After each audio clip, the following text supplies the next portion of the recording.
Hey, and welcome to the Drep and Stone podcast, the podcast where two friends raise a glass and have a conversation. I'm Nick. And I'm Kyle. Kyle, we find ourselves here on a odd Sunday. Yeah, Sunday morning. Not that like today's an odd day, but usually we don't record on Sundays.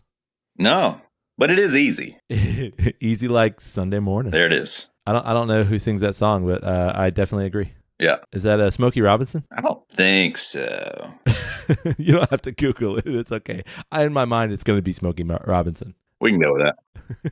I was going to say Otis Redding, but I don't think that's right either. Okay, now I need to know. Oh, Jesus. It's Lionel Ritchie. It's Lionel Ritchie. How did I not think of that? Even seen that dude in concert. It's embarrassing. That's fantastic. Oh, that's so good. Whoops. All right. Well, no disrespect. I don't know. I mean all my disrespect. If I've said implied and justified. Correct. Got a question for you. What's that? You want to drink something with me on this late Sunday morning? Yeah, sure. What I'm going to suggest is that we both go randomly pull whatever we would like to drink together on this Sunday morning. What an idea. I'm going to go grab mine. You go grab yours. Okay. Oh, drink. I got you. Okay. Yeah. Well, I mean, like, oh, I see. I got confused. I'm good. All right, Kyle, what have you brought to drink for our recording on this Sunday? So I literally just finished my last sip of my coffee. So, I was wanting something which I'll be honest, like a little whiskey and coffee, like they pair so well together anyway. Definitely. Like I if I've got nothing to do, if I'm off on a day, like absolutely, like I would highly promote the practice of having a cup of coffee and a little splash of whiskey on the side and just kind of go back and forth between the two. Man, that's a special thing. But so you don't mix them. You do two separate things. Yeah, separate glasses and just kind of work back and forth between the two. Because the sharp bitter of the coffee, the sweetness of the whiskey, like it's a great little pairing. Oh yeah, for sure. I wanted to have something that will, I think, really communicate well with the coffee. And so I wanted something a little dark, something that's got a little age on it. Yeah. But I also want a scotch. And so I'm going with the Lejeg 18. Lejeg 18. Have we featured that? Whiskey of choice. Yeah, we featured it. Okay, I didn't remember. When I got back last year, I think that was that we did both of the bottles that I bought last year. We did them that's right when we got back. That's right. Okay, so the Lejeg 18. Yeah, that's going to be in my glass. What's going to be in yours? I love that we did not plan this at all. Uh-oh. Fantastic. Yeah, no, in like a good way, because I'm looking at my shelf and I'm like, okay, so it's Sunday morning. It's an easy Sunday morning. What would I like to imbibe into, like, just continue the good Sunday morning vibes, right? Yep. And I chose tall glass of water. The Bunnahabhain 18. Look at us. I know. Man, simpatico. It's so funny. Same wavelength. Yeah, and here's my thought process. I honestly, I've had this bottle for a good bit, but it's not something I reach for very often just because it's kind of an expensive bottle. Right. But also, I know Bunnahabhain is just easy going. Yep. And just wanted to add a little bit of that age on. And I don't even actually have a Bunna 12 anymore. Just haven't bought one in a little bit. So I figured, man, Bunnahabhain on a Sunday, 18 year, let's do it. All day. Well, I mean, at least, one pour. Right. Because, you can't be too happy on a Sunday. You know what I'm saying? That's right. Well, I mean, you can't drink all day if you don't start in the morning. Right. Yeah, go for it. That famous Bunnahabhain whiff of a cork. Whiff. All right. I'll try to see if mine has any audio to it. Okay. Nope. No, I heard it. Oh, really? Yeah. I don't know if it translates. It must be a Bunnahabhain cork. Watch me pour into the camera. Oh, man, I can already smell it, and I know I made the right choice. All right, so we both chose Scotch. We both chose an 18-year-old Scotch. You've got Lejeg from, where's Lejeg from? It's not Isla. It's the Tobermory. Tobermory. Yeah. Okay, that's right. The Isle of Mull. That's right. I knew it was an isle. I just couldn't remember which one it was. So we both have island scotches. Yep. I have an Isle of Scotch. You have a Mull Scotch. Not mold, but Mull. What you got on the nose? I got sherry all day long. Is that peated at all? I can't remember. Yeah, it says rich peat and sherry cask finished, but heavy in that sherry department. Absolute sherry bomb. Fresh fruits, berries, caramel. I mean, it's a dessert in a glass. Like, it says rich peat. It's subtle peat. It's like little toasted almonds or something on your dessert. Pete on the way up. Like he's climbing that social corporate ladder, Pete. He's not Rich Pete yet. I mean, it says Rich Pete, but it's just not. Well, that's his rapper name. Like he's aspiring. Yeah. He's aspiring to something. He wants to be Rich Pete, but he's like mid-level Pete right now. Subtle Pete. Right. What you got? Christmas pudding, like English Scottish Christmas pudding, dried fruit, like some plums, like dried apricots, and yeah, a lot of sherry for me too. Like especially on the front end of the nose. Like initially, you're just like smacked in the face with a bunch of sherry, right? And it's like that like real jammy sherry, right? It's like jammy Dodger cookies. With like I don't know what they call them for us here, but it's like you get them around Christmas and it's got like the jam right in the middle, like shortbread cookie with jam in the middle. That's what it really reminds me of. Yeah. And like this really, really beautiful toffee note too, which I feel like I get on normal Buna 12, but the 18 is where that really like that heavy roasted toffee note starts to really sing. What's more like, yeah, but it's weirdly like bright too, because like think about an 18-year-old Scotch. Like I would expect some depth to the nose, and like I'm not saying it's not there, but it's just it feels so vibrant and bright to me, which is kind of weird because so many of the Bunnahabhain things connote depth.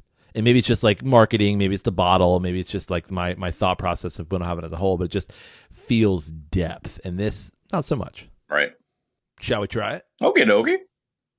Enough sniffing time for sipping? Yep. Any peat on the palate for you? Yeah, I mean it's there. It's still it's weird to think of it in terms of like richness. It is a rich peat, but I don't know that it's like you can say that it's the peat that's rich. It's like it's just a rich drink, a rich whiskey that has peat. I don't know. Like it is not like a sharp, like intense peat, or like, we talk about like the different types, like, like we attribute campfire sometimes or ash. Like it's not that. It is kind of more of like a dulled, kind of like almost sweet peat in a weird way. So like I do get the attribute being a bit different, but I don't know if I could go rich. So what is rich peat then? Like to you, what is rich peat? Because I've got an idea in my mind what rich peat is. Like a bottle that we've had that like, oh, that is rich peat. So what is that for you? Do you have one? I don't, but like it I'm thinking of it in terms of like cigars, of like, right. You can have a really kind of like sharp, abrasive smoke, but you can also have this kind of like more dull, sweet, billowing smoke that velvety and sweet, and just like the notes of the tobacco can be softer and smoother, and that's all like texture stuff with the smoke. And so like in my head I'm kind of thinking of it in that way, of like just like the how aggressive it is. And so like a rich peat to me is going to be a bit more subtle, but still high in flavor notes. Right. Yeah. Okay. So when I think of like rich peat, I think of like Bizarre-BQ, just like something that's like, it's just unctuous. You know what I mean? Like it's got a lot of depth in that way. It's yeah, that's what I think about. I could go with that. I don't know, like sometimes Lagavulin I feel like can be a rich sweet. Like just regular Laga 16.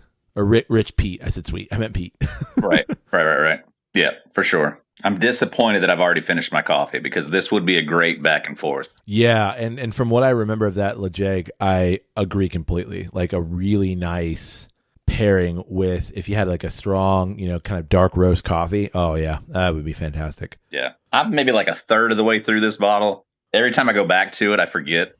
Oh shit, that's actually really good. Or I guess I forget. Like that's why I don't go back to it that often. Like I'm kind of like nursing it. But it is like it's the depth of it, but it's really desserty sweet.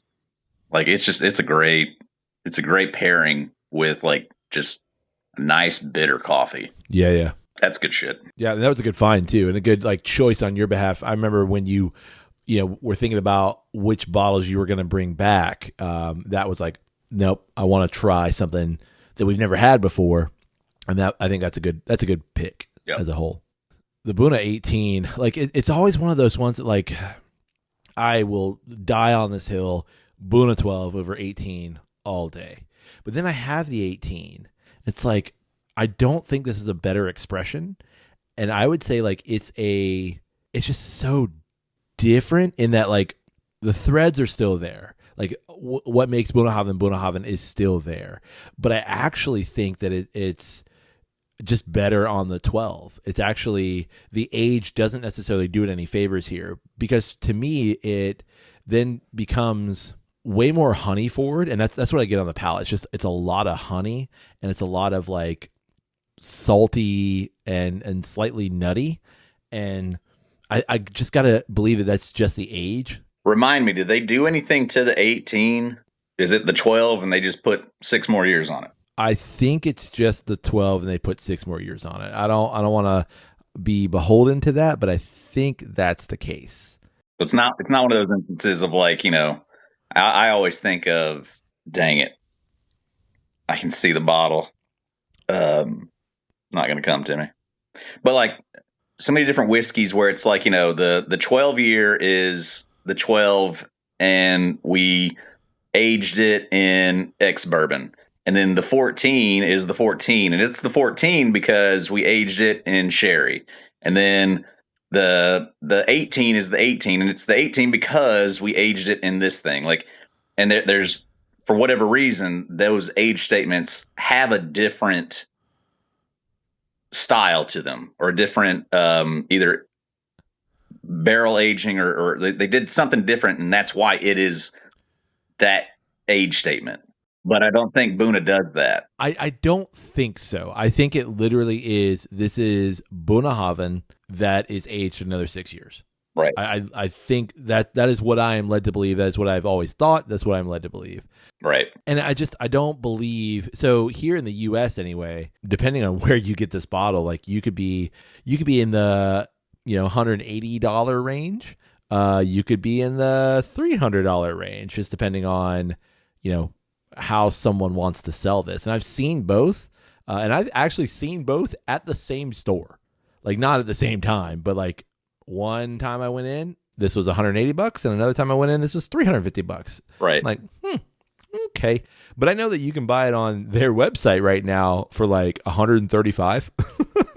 So I don't know how this pricing works. Right. I mean, you're going to pay for shipping. Y'all just making it up. But it is a fantastic pour for our Sunday recording. I can tell you that, though. Yeah, oh yeah. Can't go wrong there. And what I really love, and this is just what I love about Bunnahabhain in general, is the claggy, oily viscosity here. It feels so much, and it's not all of them, but it feels so much like an after dinner scotch. Right. Like this is something how I'm going to wind down my day. I'm going to sit by the fire, and like I'm just going to ease out of my day, kind of thing. Yeah, I think that's the time period for higher age scotches. Like they are a post dinner nightcap kind of a thing. But honestly, right now, man, I could pour this over my pancakes and be just fine. Some boozy pancakes. I'm gonna go make some real quick. Glenmorangie. Glenmorangie. That's who I'm thinking of. Like the there's in their core range, I think they have 3 different age statements, and each one has like a different cask presence or something like that. Each one's different, and And I mean, I feel like that's a pretty common thing for Scotch for whatever reason. I think it's almost uncommon the other way of just like, yeah, no, this is the same thing. We just aged it longer. Yeah. Now that we have our fantastic Sunday pours, what would you like to talk about this week? I've seen 2 different videos recently that got my brain kind of clicking on this idea or this concept, this topic. The first one was about Grey Goose vodka, one of our favorite vodkas that we've featured several times on the podcast. Yeah. No, it's the idea that Grey Goose vodka, when it hit the market, it wanted to present itself as this luxury vodka, if there is such a thing. I mean, have we? I guess we did a martini one time that surely would have had. No, I think that was a gin martini. I think it was gin. Yeah. Have we never had vodka on the podcast? I don't think we have. I mean, why would you? Because like the whole point of vodka is for it to be flavorless, for there to be no flavor. You know, like that's kind of like the quintessential aspect of vodka. Like the better the vodka, it's better because it has no flavor. Anywho, Grey Goose, when it was created, not terribly a long time ago, when they hit the market, they priced themselves higher to be considered a luxury vodka, and they seem to have achieved that goal because, like, I would think, you know, in most instances, if you go to a bar or something like that, like Grey Goose is going to be an upcharge. It's going to be a top shelf, you know, premium liquor. And basically the point of the story was just explaining that like that was their goal was to put themselves in a place of luxury brand items, even though like it's still just vodka. It's still just flavorless liquor. So not to create a better product, but to sell a product at a higher categorical price to create the illusion of luxury. Yes. And that generating sales and that generating a profile of luxury solely based off of price, not because of the product itself, because the product itself can't really be, I guess, improved upon over what's already available. Yeah. It's just, you know, all we can do is like we can put it in a nicer bottle and we can give it a heftier price tag.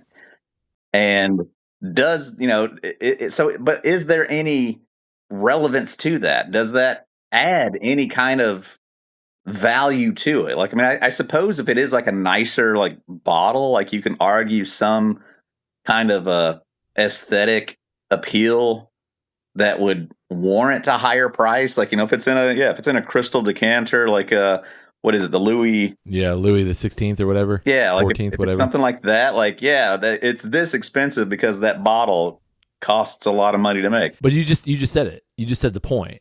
And that's what I was thinking of as you're talking about this, is like the thing itself is not better. It's the bottle that's better. Right. You know what I mean? Like you made, and that's my qualm with things that like Macallan does.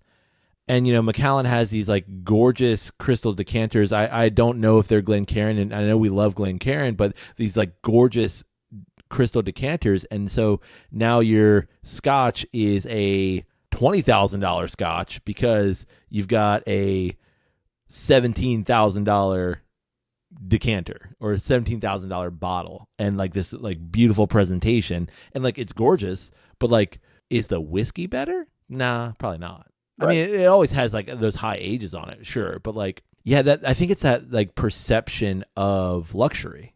You know, you think about the difference between like a bourbon and a vodka.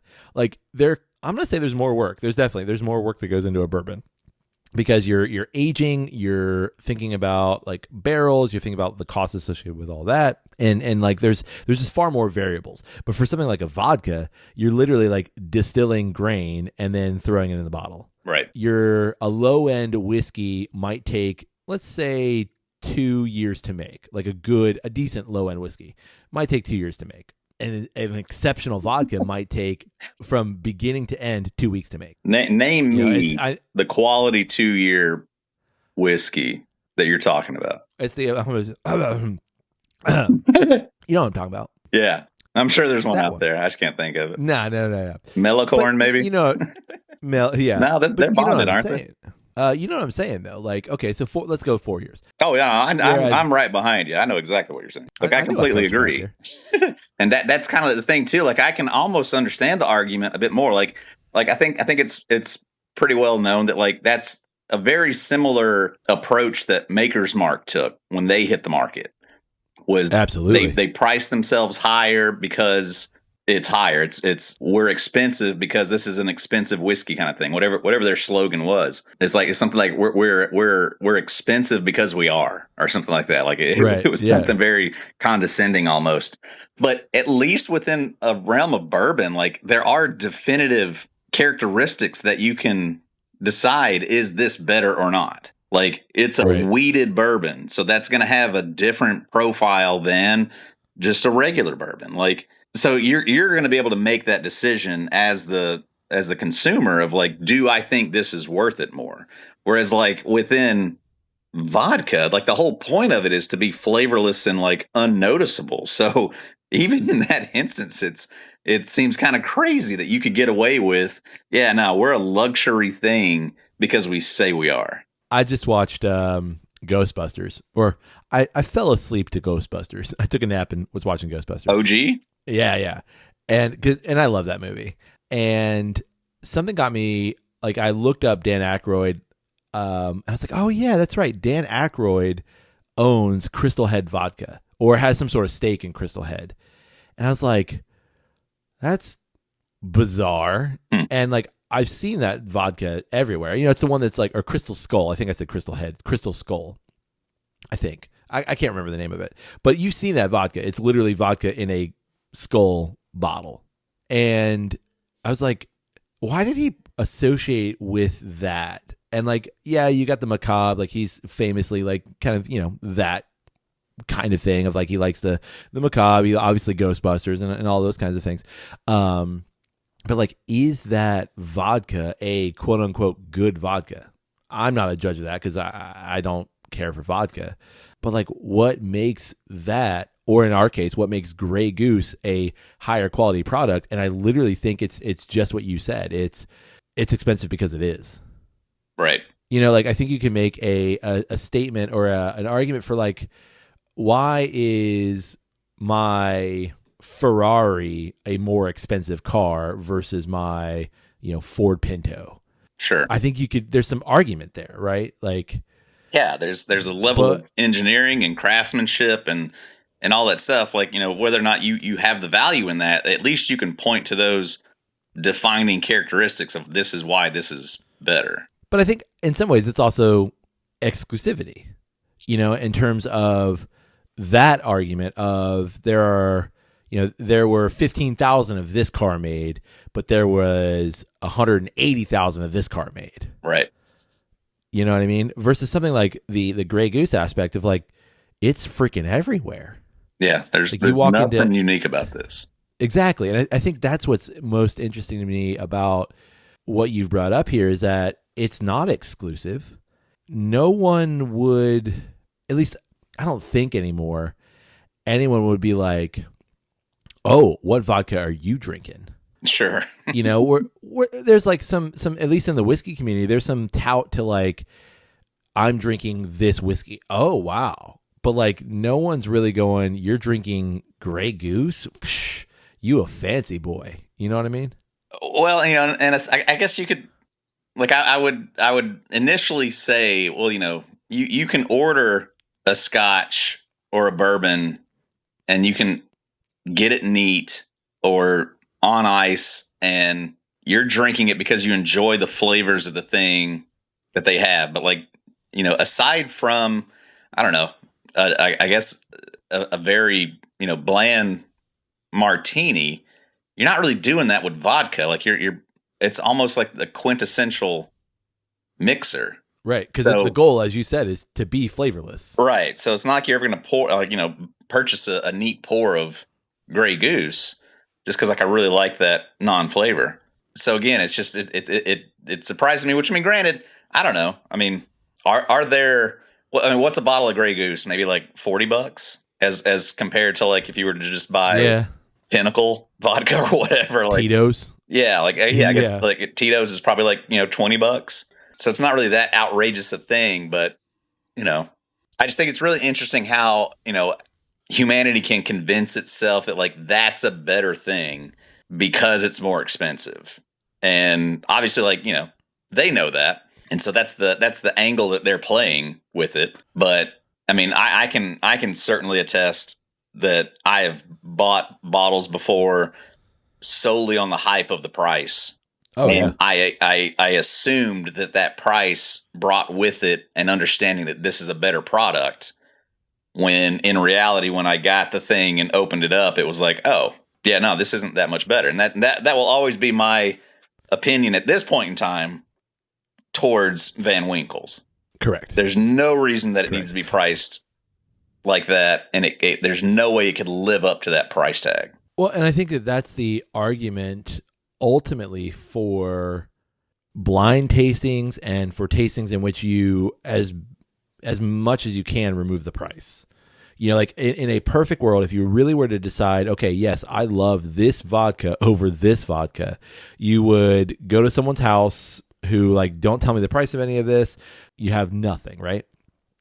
And here are 4 different vodkas, and I try all these 4, and like that's the one that I like the most. I can't explain why I like it the most, just that's the one I like the most. Oh, well, it's this. And if it happens to be Grey Goose, okay, cool. But if it also happens to be Pinnacle, well, or Wheatley, there you go. Right. You know what I mean? And I think that like the same for whiskey. I would say the same for anything. If you can, and I recognize it's hard to do, but if you can try that thing with a price tag removed, and then you like, wow, actually this is something great, then you have a good barometer, a good measurement of, this is something that, yes, I should be willing to pay X amount more for. Right. Another video that we kind of talked earlier about is that kind of old thing about lobster.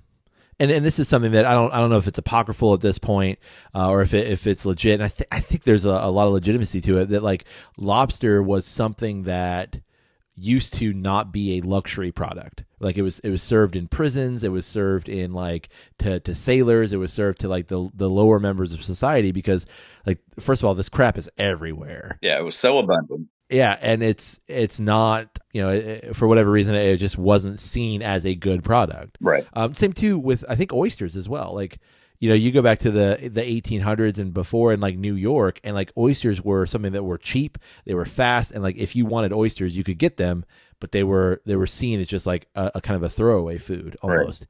Whereas now, oysters are kind of a big to-do. Like if you want good oysters, you're going to pay for them. Yeah. Unless you're getting your 7-Eleven oysters. I know you love 7-Eleven oysters. I understand the place for them. Again, if I've got 3 days off, like, yeah, I don't mind a 7-Eleven oyster.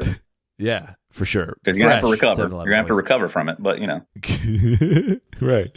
But it's that thing of like, so then when did lobster become a luxury good? Yeah, I watched like somebody had a take on this, and like their stance was that nobody really loves lobster. Like we've convinced ourselves that, again, it's a luxury item, and so we take pride in being able to order it and get it. But like when it's prepared and served, it's nobody eats it like plain. Like everybody's dunking that stuff in butter, and their argument was like, what else tastes great when it's drowned in butter? Everything. It's like, if this was really that great of a thing, if it was really that delicious of an entree, it wouldn't be served with anything. It's just the thing. Like, like, I mean, yeah, like I love a steak with a good chimichurri on it, but like the best steak is just maybe a bit of salt, a little bit of pepper. Like you let the flavor of the thing shine. You don't ever want to overtake it. And like, that's certainly what you're doing with lobster. Definitely. And it kind of goes to that same thing of like, well, I really like this thing, but I only like it fried. Well, then you don't like that. Like I think of here in our parts, gator, You know, people are like, man, I do like some gator, but no one's eating like an alligator steak. You know, Right. most, you know, you're getting like gator bites, which is like gator tail that's been like deep fried. And of course you like alligator that's deep fried because it's freaking deep fried. Yeah. You know, like you're not getting like fillet of alligator tail and like eating that. Right. You're getting a deep fried Nice alligator 2-inch bite. cut of gator tail. Right. Or like, you know, Medium rare. I like calamari, but most calamari I have is all fried. So like, do I like calamari or do I just like fried Rubber I don't even know, bands. like what's the yeah, there you go. Fried rubber bands, you know? And I like that sauce that's on it. That's a So, good fit. you know what I mean? Like, so I think it works in that sense too of like, do you actually like the thing or do you like liking the thing? Yeah, I mean, you know, the times that I've had lobster, that has always kind of been my take on it. It's like, this is fine.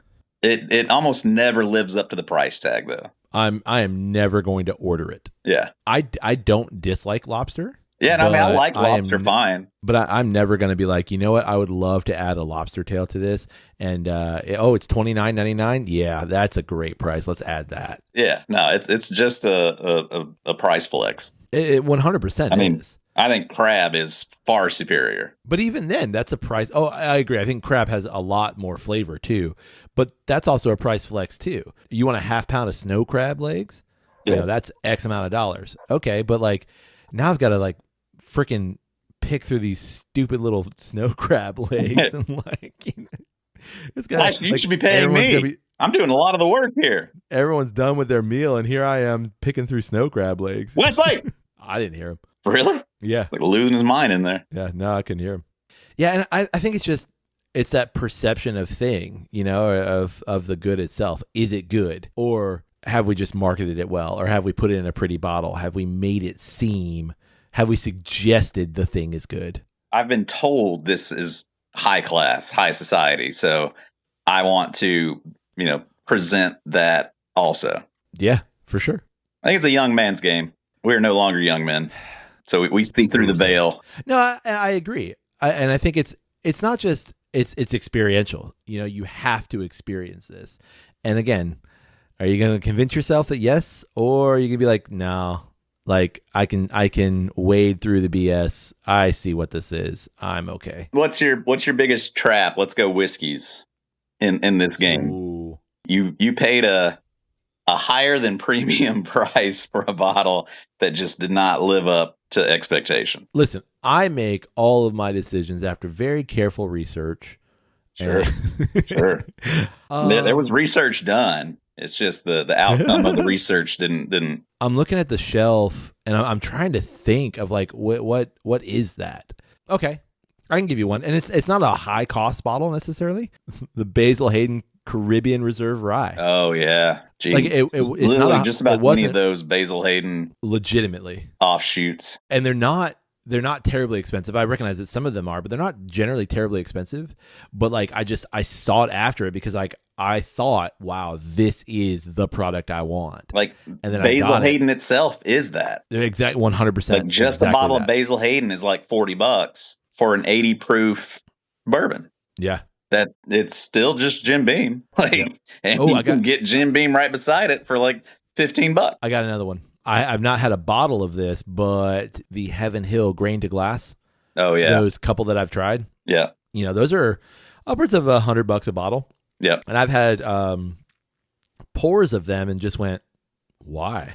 Yeah, you? I go to the was it Magnus? The cigar blend one? Not the cigar blend. I mean, granted, that one is overpriced, but at least it was good. Like just the OG. Oh yeah. Just now the regular one. And you know, I think I got it for maybe 110. That's right. I would point to the Peerless when they first came out. Definitely. They were overpriced. You know, they were around that $100 mark. And again, I was just like, dang, if it's, you know, granted, everything that pops into my mind is stuff that was at the beginning of our journey.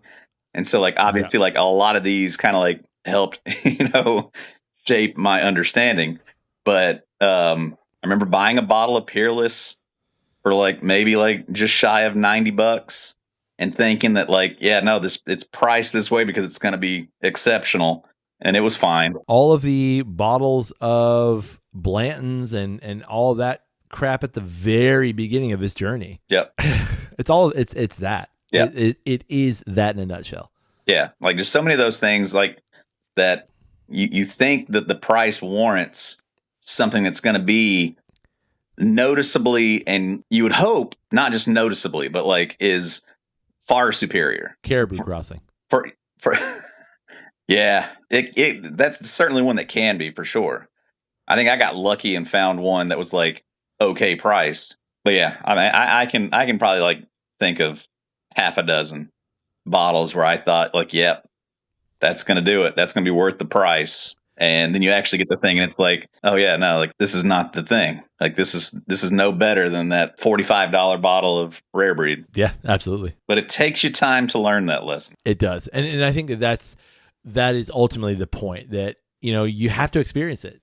Yeah, because a lot of times it's not that. Like, or you're not going to believe reviews, or you are going to get sucked up in the hype. And until you've had the experience yourself, you're just not going to be convinced otherwise. I think you've got to waste some money. I think you've got to waste some time, and I think you've got to experience it for yourself. Exactly. Yep. On that note, you got anything else? Not for today's conversation. No. No, me neither. I got just a little sip left. Now I do not. Sip removed. Yeah, good stuff. So we'd love to know, what do you think about either the Bunnahabhain 18 or the Lejeg 18? Yeah, and what is your bottle that taught you the lesson that price does not necessarily mean quality, superior quality? Ooh. What was it for you? Yeah. Well, you can get in touch with us through email. It's drepandstone@gmail.com. You can also get in touch with us through social media. It's always one word, Drep and Stone, DREP and Stone. Find us on all those social media platforms, and you'll have a good time if you do. Yeah, come hang out with us. We post things just about every day, and if you say something to us, you know, we'll respond back to you. Yeah, we will. We're cordial in that way. We are indeed. We're consummate professionals. Indeed. And we'd also love it if you support the podcast. You can do so financially through our Patreon page. That's patreon.com/drepandstone. You can support Drep and Stone by rating us wherever it is you get great podcasts like this one. And finally, Kyle. Yeah? You can support Drep and Stone by telling someone about the podcast. Indeed you can. Most cost-effective way, in my opinion. Yeah, can't argue that. We are a luxury brand. If we are anything, we are a high society luxury brand podcast that you want to have associated with your profile. If people see that like you follow Drip and Stone, man, the status upgrade that you're going to receive almost immediately. Correct. Exactly. It's the boost that you've been wanting. Yeah. The gift that keeps on giving the whole year round. Clark. The Jelly of the Month Club. That is what we are. The Jelly of the Week Club. On that note, hey, buddy. Hey, buddy. May your glass overflow. And your ass never show. Cheers, buddy. Cheers.